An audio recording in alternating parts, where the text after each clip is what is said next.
السلام علیکم اسٹوڈنٹس. ہم انڈیکس کے حساب سے آپ کی بک کے جو ہیں وہ 6 چیپٹرز جو ہیں وہ کمپلیٹ کر چکے ہیں، اور آج ہم 7 چیپٹر اسٹارٹ کرنے جا رہے ہیں. اور 7 چیپٹر ہمارا ہے بوڑھی کاکی. بوڑھی کاکی سبق کو مشہور افسانہ نگار منشی پریم چند نے تحریر کیا. یہ پریم چند کے افسانے سے اخذ کیا گیا اور ان کا اصلی نام دھن پت رائے تھا.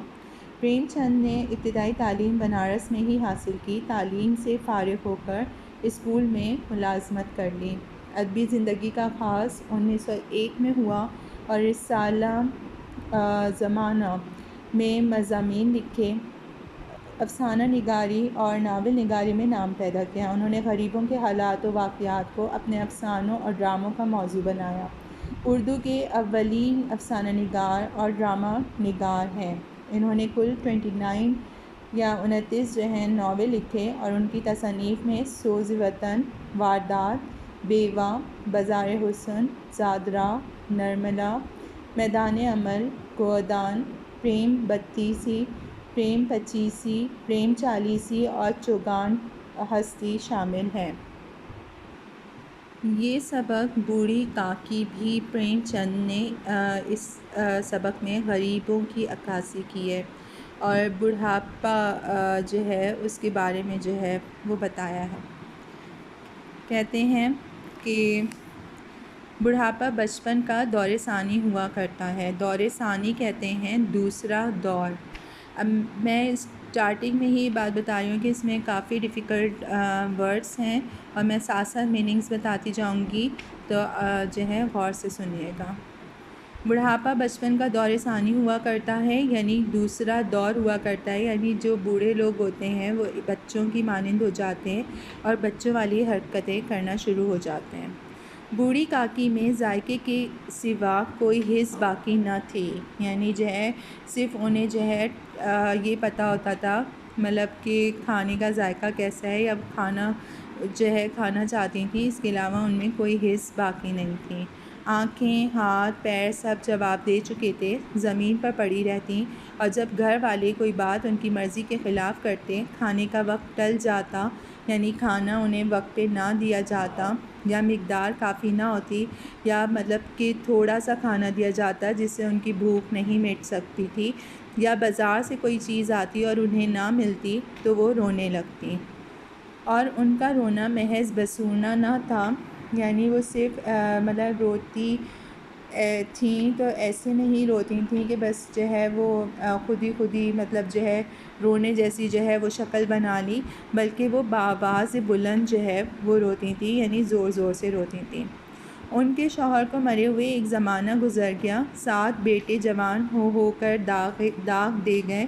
داغ دے گئے کہتے ہیں کہ دھبا دے گئے، مطلب جو ہے ان کو دھوکہ دے گئے، اس دنیا سے جو ہے وہ رخصت ہو گئے، اور اب ایک بھتیجے کے سوا دنیا میں ان کا کوئی نہ تھا. یعنی 7 جوان بیٹے بھی اس دنیا سے جا چکے تھے اور ایک بھتیجا تھا بس اب، اور اس کے علاوہ کوئی نہیں تھا. اسی بھتیجے کے نام جو ہے انہوں نے ساری جائیداد جو ہے وہ لکھ دی تھی. ان حضرت نے لکھاتے وقت تو خوب لمبے چوڑے وعدے کیے تھے، یعنی ان کے بھتیجے نے جب جائیداد لکھوا رہا تھا اپنے نام تو بہت لمبے چوڑے وعدے کیے، لیکن وہ وعدے صرف سبز باغ تھے، یعنی وہ صرف جو ہے وہ جائیداد حاصل کرنے کے لیے جو ہے اس نے جو ہے وہ باتیں کی تھیں. اس جائیداد کی سالانہ آمدنی جو ہے 150-200 روپے سے کم نہ تھی، اور یہ اس زمانے کی بات ہے جب 150-200 روپے بہت زیادہ امیر لوگوں کو ملتے تھے. لیکن بوڑھی کاکی کو اب پیٹ بھر جو ہے روکھا دانہ بھی مشکل سے ملتا، یعنی اب جب جائیداد اپنے نام ہو گئی بھتیجے کے تو بوڑھی کاکی کو کھانا تک بھی پیٹ بھر کر نہیں ملتا تھا. بدھ رام طبیعت کے نیک آدمی تھے جو ہے، لیکن اسی وقت تک ان کی جیب پر کوئی آنچ نہ آئے. یعنی وہ طبیعت کے ویسے بہت نیک تھے، لیکن جب پیسوں کی بات آتی تھی تو ان کی ساری نیکی جو ہے وہ ختم ہو جاتی تھی. روپا جو ہے وہ طبیعت کی تیز تھی، لیکن ایشور سے ایشور سے ڈرتی تھی۔ ایشور یعنی یہ ایشور کو مانتے تھے، اللہ، جیسے ہم اللہ کو مانتے ہیں تو یہ ایشور کو مانتی تھی، تو یہ ایشور سے ڈرتی تھی، اس لیے بوڑھی کاکی پر اس کی تیزی اتنی نہ کھلتی تھی جتنی بدرام کی نیکی۔ مطلب یعنی بوڑھی کاکی کو اس کی تیزی اتنی بری نہیں لگتی تھی جتنی بدرام کی نیکی، کیونکہ وہ اس کی بدرام کی نیکی وہ مطلبی اس میں آ جاتی تھی، مطلب مطلبی پن میں آ جاتی تھی۔ بدرام کو کبھی کبھی اپنی بے انصافی کا احساس ہوتا، وہ سوچتے کہ اس جائیداد کی بدولت میں اس وقت بھلا آدمی بنا بیٹھا ہوں، اور اگر زبانی تسکین یا تشفی کہتے ہیں تسلی سے صورتحال میں کچھ اصلاح ہو سکتی ہے، یعنی صورتحال کچھ بہتر ہو سکتی ہے، تو انہیں مطلق دریغ نہ ہوتا۔ مطلق کہتے ہیں بالکل، اور دریغ یعنی پچھتاوا یا افسوس، یعنی یہ کہہ رہے ہیں کہ اگر زبانی وہ تسلی دے کہ صورتحال میں کچھ بہتری ہو سکتی، تو انہیں بالکل کوئی پچھتاوا نہ ہوتا، لیکن مزید خرچ کا خوف ان کی نیکی کو دبائے رکھتا تھا۔ لیکن وہ زبانی تسلی دینے سے بھی ڈرتے تھے، کیونکہ وہ یہ ڈرتے تھے کہ اگر زبانی تسلی دی تو کہیں یہ نہ ہو کہ پیسہ خرچ ہونا شروع ہو جائے۔ سارے گھر میں اگر کسی کو کاکی سے محبت تھی تو وہ بدرام کی چھوٹی لڑکی لاڈلی تھی۔ لاڈلی اپنے دونوں بھائیوں کے خوف سے اپنے حصے کی مٹھائی بوڑھی کاکی کے پاس بیٹھ کر کھایا کرتی تھی۔ رات کا وقت تھا، بدرام کے دروازے پر شہنائی بج رہی تھی۔ شہنائی کہتے ہیں کہ باجا جو شادی بیاہ کے موقع پہ بجتا ہے، اور گاؤں کے بچوں کا جمع غفیر نگاہ حیرت سے گانے کی داد دے رہا تھا۔ جمع غفیر کہتے ہیں ہجوم، ٹھیک ہے، اور نگاہ حیرت کہتے ہیں حیرت کی نگاہ سے۔ وہ گانے کی داد دے رہے تھے، یعنی تعریف کر رہے تھے یا شاباشی دے رہے تھے۔ چارپائیوں پر مہمان لیٹے ہوئے نائیوں سے ٹکیاں لگوا رہے تھے۔ اچھا، نائی انہیں کہتے ہیں جو آج کل شیف کہلاتے ہیں، تو ان کو اس وقت وہ نائی کہا جاتا تھا۔ بدرام کے لڑکے سکھ رام کا تلک آیا ہے۔ تلک کہتے ہیں ایک رسم ہے وہاں کی، اس وقت کی ایک رسم ہوتی ہے جس میں بیٹے کو باپ کی گدی پر بٹھایا جاتا ہے، تو یہ اسی کا جشن ہے۔ اور گھر میں مستورات گا رہی ہیں، مستورات عورتوں کو کہتے ہیں۔ گھر میں عورتیں وہ گا رہی تھیں، اور روپا مہمانوں کی دعوت کا سامان کرنے میں مصروف تھی، یعنی ان کی خاطرداری کرنے میں مصروف تھی۔ بوڑھی کاکی اپنی اندھیری کوٹری میں، یعنی اپنے اندھیرے کمرے میں بیٹھی ہوئی تھیں۔ یہ لذت آمیز خوشبو انہیں بے تاب کر رہی تھی۔ وہ دل میں سوچتی تھیں کہ شاید مجھے پوریاں نہ ملیں گی، اتنی دیر ہو گئی کوئی کھانا لے کر نہیں آیا۔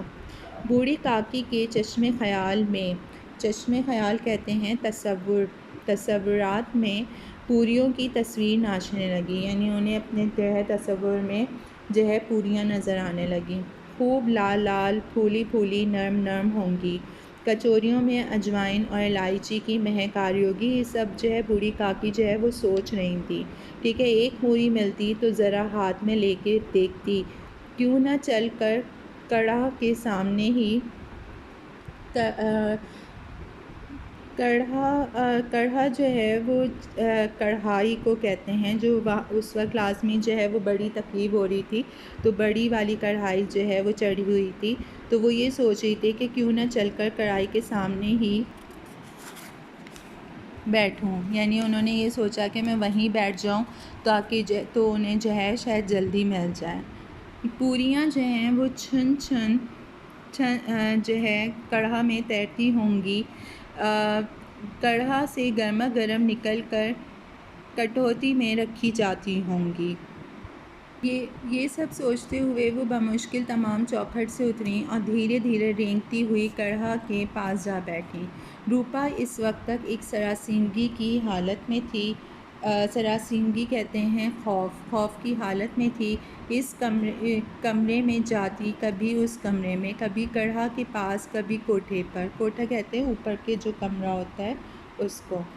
کسی نے باہر سے آ کر کہا کہ مہاراج ٹھنڈائی مانگ رہے ہیں۔ ٹھنڈائی کہتے ہیں گرمی دور کرنے کا شربت۔ صحیح ہے، ٹھنڈائی مانگ رہے ہیں تو وہ ٹھنڈائی دینے لگی۔ اتنے میں پھر کسی نے کہا کہ بھاٹ آیا ہے، یعنی گانا گانے والے آئے ہیں، اسے کچھ دے دو۔ بھاٹ کے لیے سدھار نکال رہی تھی، سدھار کہتے ہیں درست، نکال رہی تھی کہ ایک تیسرے آدمی نے آ کر پوچھا کہ ابھی کھانا تیار ہونے میں کتنی دیر ہے؟ ذرا ڈھول مجیرہ اتار دو۔ ڈھول مجیرہ کہتے ہیں بجانے والی پیتل کی کٹوریاں، صحیح ہے۔ تو وہ کہتی کہ ذرا ڈھول مجیرہ اتار دو۔ بیچاری اکیلی عورت چاروں طرف دوڑتے دوڑتے حیران ہو رہی تھی، جھنجھلاتی تھی، کرتی تھی، پر غصہ باہر نکلنے کا موقع نہ پاتا تھا۔ مطلب وہ اتنی پریشان ہو گئی تھی سارے کاموں میں، کبھی ادھر کبھی ادھر، تو وہ اسے غصہ آ رہا تھا لیکن اسے کوئی موقع نہیں مل پا رہا تھا اپنا غصہ نکالنے کا۔ خوف ہوتا تھا کہ کہیں پڑوس نے یہ نہ کہنے لگیں کہ اتنے ہی میں ابل پڑی، مطلب جو ہے اسے یہ بھی ڈر لگ رہا تھا کہ کوئی یہ نہ کہے کہ ذرا سا کام کیا کرنا پڑا، جو ہے وہ غصے میں آ گئی۔ پیاس سے خود اس کا حلق سوکھا جاتا تھا، گرمی کے مارے پھونکی جاتی تھی، یعنی اسے بہت زیادہ جو ہے وہ گرمی لگ رہی تھی۔ لیکن اتنی فرصت کہاں کہ ذرا پانی پی لے یا پنکھا لے کے چلے۔ یہ بھی اندیشہ تھا کہ ذرا نگاہ پلٹی اور چیزوں کی لوٹ مچی۔ اس کشمکش کے عالم میں اس نے بوڑھی کاکی کو کڑھا کے پاس بیٹھے دیکھا تو جل گئی، غصہ نہ رک سکا۔ یہ خیال نہ رہا کہ پڑوسنیں جو ہیں وہ بیٹھی ہوئی ہیں، دل میں کیا کہیں گی، مردانے میں لوگ سنیں گے تو کیا کہیں گے۔ جیسے مینڈک کچھوے پر جھپٹتا ہے، اسی طرح وہ بوڑھی کاکی پر جھپٹی اور انہیں دونوں ہاتھوں سے جھنجھوڑ کر بولی کہ ایسے پیٹ میں آگ لگے، پیٹ ہے کہ آگ کا کنڈ ہے۔ آگ کا کنڈ جو ہے کہتے ہیں آگ کا گڑھا، آگ کا گڑھا ہے۔ کوٹری میں بیٹھے کیا دم گھٹتا ہے، ابھی مہمانوں نے نہیں کھایا، تب تک صبر نہ ہو سکا، آ کر چھاتی پر سوار ہو گئیں، یعنی سینے پہ سوار ہو گئیں۔ گاؤں دیکھے گا تو کہے گا کہ بڑھیا پھر پیٹ کھانے کو نہیں پاتی، تبھی تو اس طرح بوکھلائے پھرتی ہے۔ مطلب اس سے یہ ہوا کہ لوگ کیا کہیں گے کہ بڑھیا کو جو ہے وہ پیٹ بھر کے کھانے کو نہیں دیا جاتا، تبھی وہ اس لیے جو ہے مطلب بوکھلائے پھرتی ہے۔ اس خیال سے اس کا غصہ اور بھی تیز ہو گیا۔ نام بیچنے پر لگی ہے، یعنی اسے یہ غصہ آیا کہ جو ہے ہماری بدنامی کرنے پہ تلی ہے، ناک کٹوا کے دم لے گی، اتنا ٹھونستی ہے نہ جانے کہاں بھسم ہو جاتا ہے۔ بھسم کہتے ہیں جل کر خاک ہو جانا۔ بھلا چاہتی ہو تو جا کر کوٹری میں بیٹھو، یعنی اگر تم بھلا چاہتی ہو تو جا کر اپنے کمرے میں بیٹھو، جب گھر کے لوگ لگیں گے تو تمہیں بھی ملے گا، یعنی جب گھر کے لوگ کھائیں گے تو تمہیں بھی مل جائے گا۔ بوڑھی کاکی نے سر نہ اٹھایا، نہ روئی نہ بولی، چپ چاپ ریکتی ہوئی وہاں سے اپنے کمرے میں چلی گئی۔ لاڈلی کو کاکی سے بہت انس تھا، انس کہتے ہیں محبت تھی، تو بھولی بھالی سیدھی لڑکی تھی، طفلانہ کہتے ہیں شوخی، طفلانہ شوخی یعنی بچوں جیسی شوخی تھی، اور سرت کی اس میں بھوت تک نہ تھی، یعنی خوشی کی اس میں بالکل بھی مطلب لگ نہیں رہا تھا کہ اس میں کوئی خوشی ہے۔ اس وقت وہ جھنجھلا رہی تھی کہ لوگ کاکی کو کیوں بہت ساری پوریاں نہیں دے دیتے، یعنی اس کا دل چاہتا کہ کاکی کو بہت ساری پوریاں مل جائیں۔ مہمان سب کے سب تھوڑی ہی کھا جائیں گے، یعنی سارے کے سارے مہمان تھوڑی کھائیں گے، اور اگر کاکی نے مہمانوں سے پہلے ہی کھا لیا تو کیا بگڑ جائے گا، یعنی لاڈلی کو یہ سب برا لگ رہا تھا۔ وہ کاکی کے پاس جا کر انہیں تشفی دینا چاہتی تھی، یعنی تشفی یعنی جو ہے تسلی دینا چاہتی تھی، لیکن ماں کے خوف سے نہ جاتی تھی۔ اس نے اپنے حصے کی پوریاں مطلق نہ کھائیں، یعنی اس نے بالکل بھی نہیں کھائیں اپنے حصے کی پوریاں، اپنی گڑیوں کی پٹاری میں بند کر رکھی تھیں۔